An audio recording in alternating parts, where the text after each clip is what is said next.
Love you. Naalala niyo pa ba si Jai? Na minsan nating nakasamang maggala sa Mindanao. Nakasama nga natin siya ng ilang araw para mapuntahan ang ilang magandang tourist attraction doon. Pero alam niyo ba kung ano ang mas nakaka-attract? Dahil nga sa last video namin nakasama ko siya ay nag-trending sa YouTube na halos umabot ng 250,000 views. At napakadaming magandang komento patungkol dito. Malaking achievement na yon para sa katulad naming nag-uumpisa sa gantong larangan. At sa video nga na to ay mapupuntahan natin ang Bataan para makilala ang pamilya ni Jai. Pero bago lahat yan, ito muna ang mga ganap dito. Ano? Wait lang guys, papakita ko. Yeah! Dito na yung drone niya. Umabot na.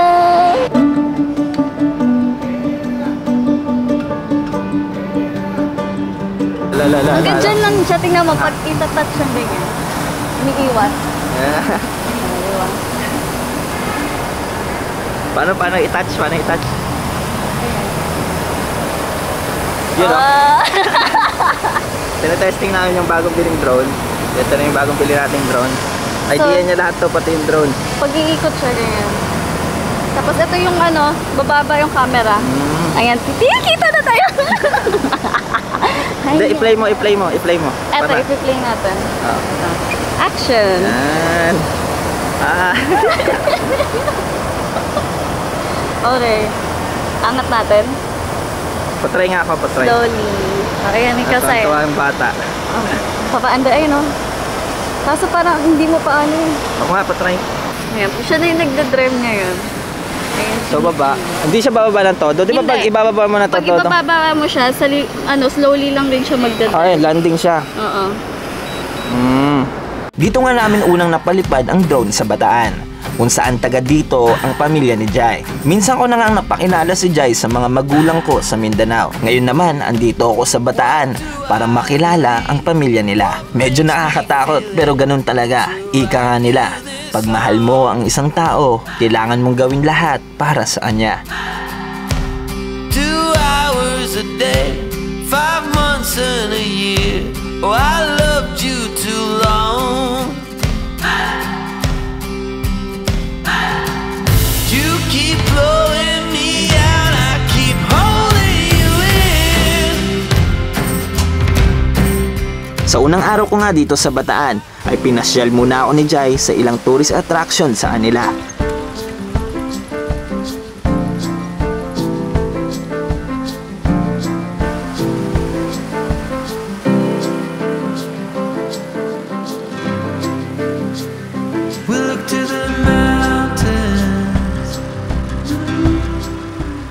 Gusto ko lang ipakita kung gaano kaganda sa Bataan. Tingnan nyo kung gaano kaganda sa Bataan. Ang ganda sa Bataan, oh. Ang ganda. Ang ganda. Nabudol ko na naman si Fish Morito nyo.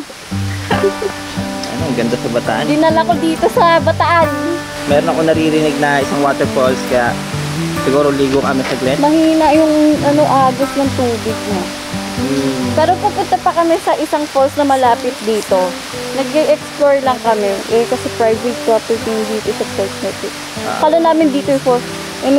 Pero sa picture, malakas. Baka kasi dahil maulan yun. Ngayon may init eh.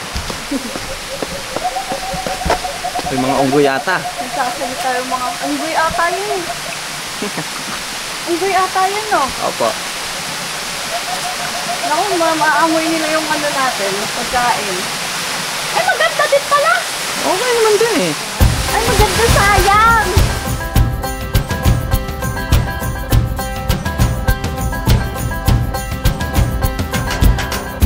We need more than hopes and wishes for us to make it through the night. Oh, ang ganda! Ang ganda! Daming basura. Wow. Ang ganda naman dito. Ang daming basura. Basura. Ano ba yan? Daming basura. Iba talaga ang pakiramdam pagkasama mo ang taong nagpapasaya sa'yo. Parang ang gaan-gaan ng mga nangyayari sa paligid. You're such a fragile thing, I know. And with the winter comes the ice, the snow. But I'm here to hold. Tayong basura. Linisin natin yung basura para may magawa tayong maganda dito. My love, don't worry about the cold just yet. The trees haven't started to shed. Just feel the Naulan kami. summer sun. Nahanap namin yung swimming pool kasi sabi niya tanongin daw namin sa Kalabaw. Kasi sabi dun kasi daanan sa may Kalabaw mismo. Ano, tingnan natin.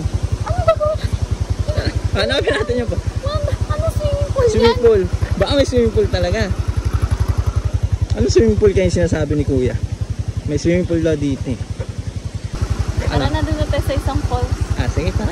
Nakakatawa pero passenger princess talaga ako pagkasama ko si Jai. Dahil nga mas magaling siyang magmaneho sa akin. At ito na ang nakahiligan niyang libangan simula pa noon. Lubak na.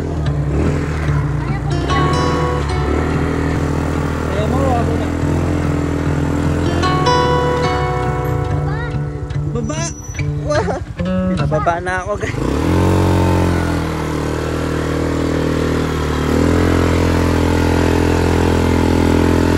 Yan, may pulse ba dyan ya? Okay lang liguan? Safe naman liguan dyan? Oh, thank you. Oh, thank you, thank you. Woo! Safe naman daw liguan. Kaya nga, baon na ng motor mo. Kaya mataro.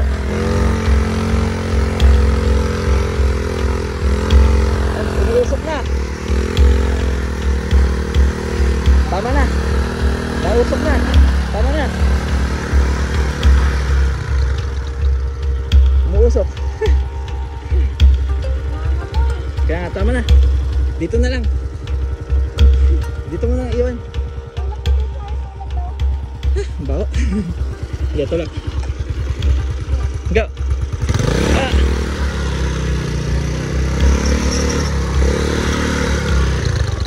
Kilid mo na lang.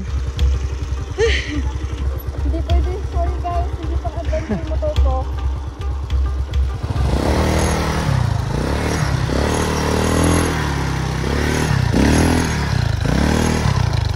Makikita nyo may kubo dun. Pwede nyo na iwanan siya, lakaran nyo na lang. Sige po. Kakaliwa kayo. Pero okay lang po ba dito na lang? Safe naman po dito, kuya. Okay naman dito. Dito na lang sayang. Umuusok na yung motor. Baka masira pa tayo ng gilid. Papuntahin muna namin yung drone para scout muna. Sisilipin muna namin yung Sisilipin falls muna para namin. worth it yung pagpunta. Hindi namin inaasahan na ganito pala ang daan dito. Medyo hirap na nga dito ang motor ni Jai. Kaya nag-decide muna kami na isurvey muna ang lugar sa pamamagitan ng drone. So guys, nandito tayo sa Bagak, Bataan and papunta tayo sa falls pero scout muna natin yung falls kasi ano pa, 850 meters and medyo nakakapagod na hapon na baka hindi mahirapan kami kaya titingnan muna natin sa dito. Titingnan muna natin dito kung malapit ba siya o hindi. Take off. All I want is your name on my door. Ito natin yung falls oh. Parang nandito yung falls. Sayang ulan na ata yan. Kaya nga ibabalik ko na. Babalik ko na nga sabi ko. I'm begging you. Medyo malayo pa nga ang falls na dapat puntahan namin at medyo sumasama na din ang panahon. Kaya nag-decide na lang kami na hindi na tumuloy para iwas sa birya at hindi masira ang motor na dala namin.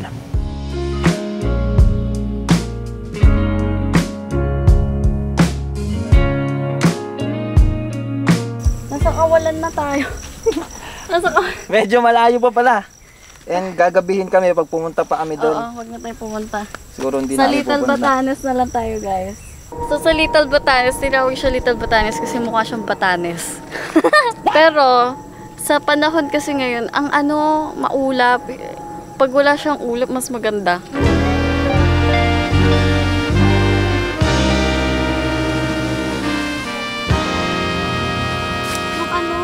So guys, lipat kami. Lipat muna kami.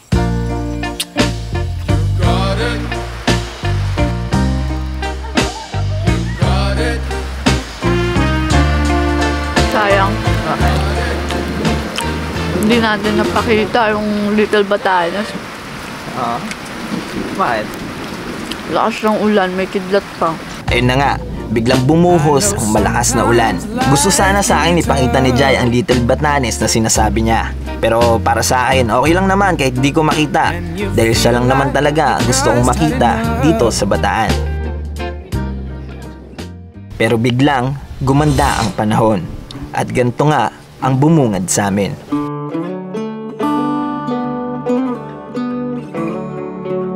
Hindi ko akalain na ganito kaganda dito. Minsan talaga akala natin hindi sumasang-ayon sa atin ang panahon. Pero pag nagpatuloy pa din tayo, may magagandang bagay pala na nag-aantay sa atin. At ito na nga yun, hindi sana namin makikita to kung umuwi na lang kami at sumuko.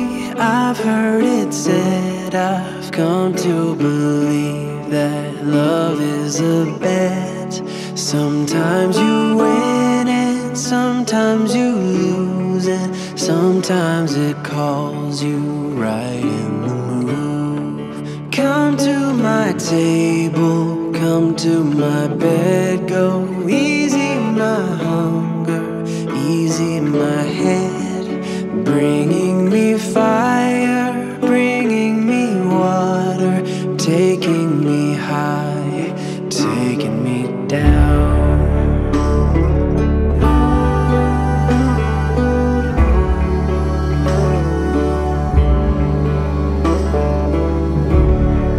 Give me your pretty, give me your messy, give me your happy, give me your sad. Wala na camera, nakalimutan ka na, may drone na siya.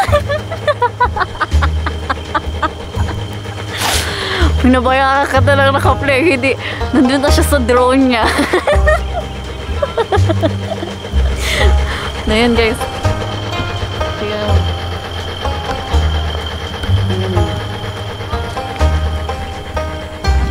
May sariling mundo na siya.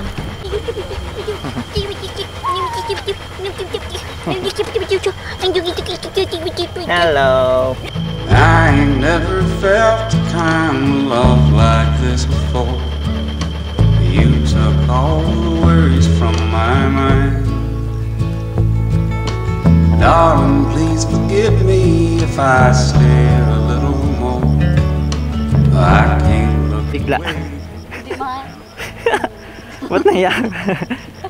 Yan, nahiya sa'yo ya. Nagmo-modeling niya eh, nagmo-modeling daw siya eh. all the things that could go wrong.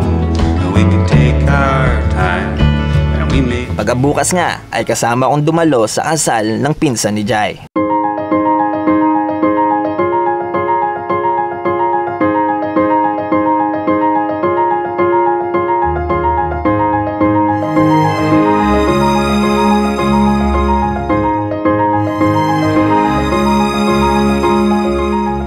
Ganda na lang ikakasal ah.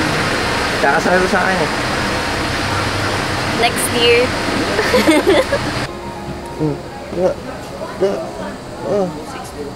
Parang hindi nagagalit yung mukha oh. Ngayon nga ay umatin tayo sa kasal ni Kuya Jerwel at Ate Gleefer.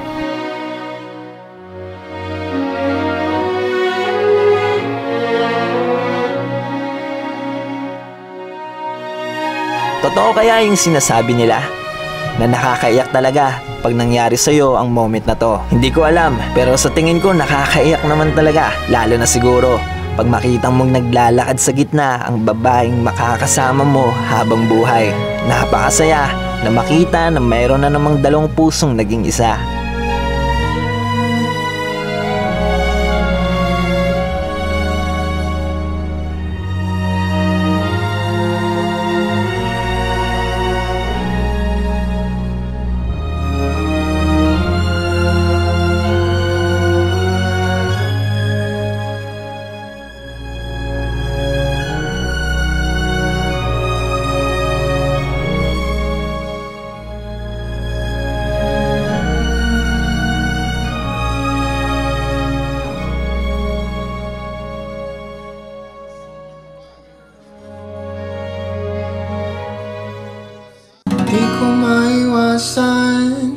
Habang lumalapit nga ako sa'yo, iniisip ko na darating din kaya ang pagkakataon na maiharap kita sa altar at masabi sa mundo kung gaano kita mahal. Ang swerte ko at nakilala kita kahit napakalabo na magustuhan mo din ang isang katulad ko. Pero ito na nga yun, magkasama tayong nangangarap para sa panibagong yugto ng buhay natin. Kuya, congratulations, Kuya! Yung mga kapatid ko, kung pwede ay mag-ready na po, punta na rin po kayo. Bye-bye. Kapatid po,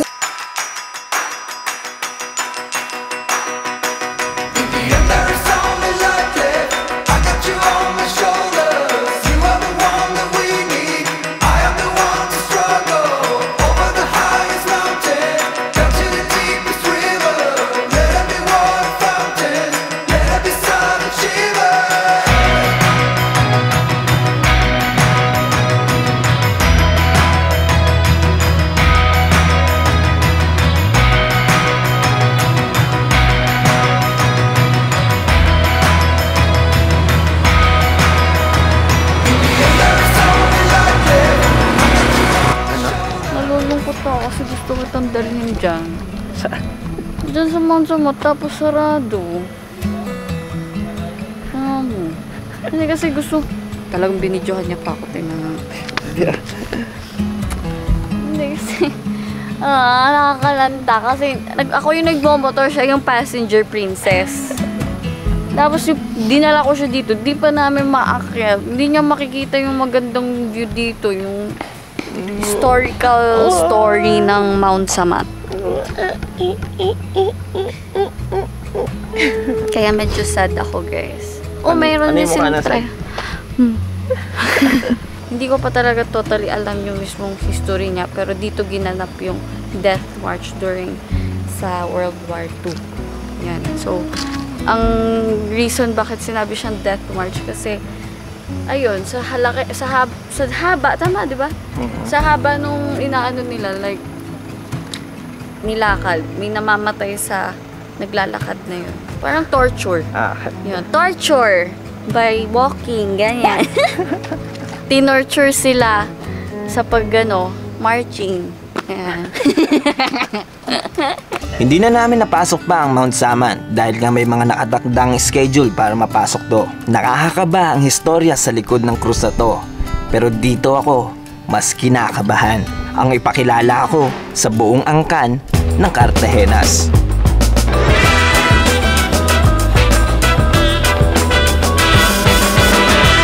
Hindi ko alam kung ano ang mga nangyari, pero grabe, ang saya ng reunion nila. At ayun na nga, napakilala na nga ako sa lahat ng angkan ni Jai.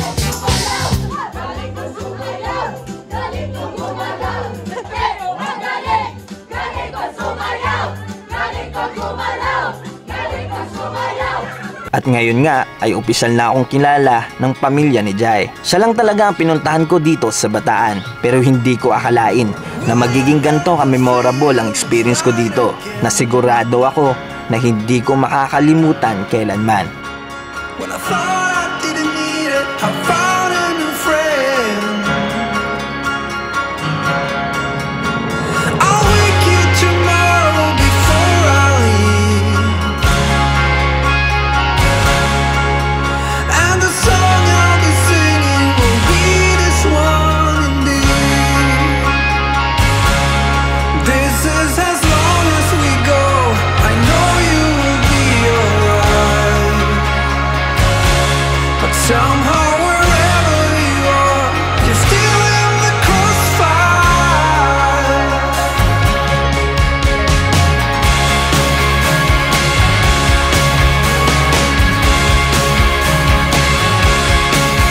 I will give you the world if you let me stay. Vertical dolphin sayang!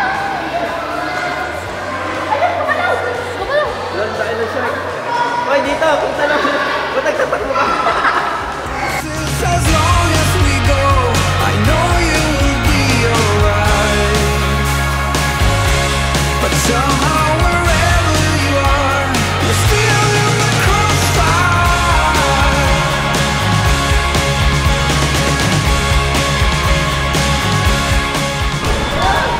Grabe! Scary pala ng ocean!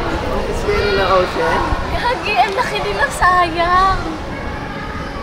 Tingnan mo, para silang mukha ng tao. Mas malaki pa ako, tamo. Yung size mo.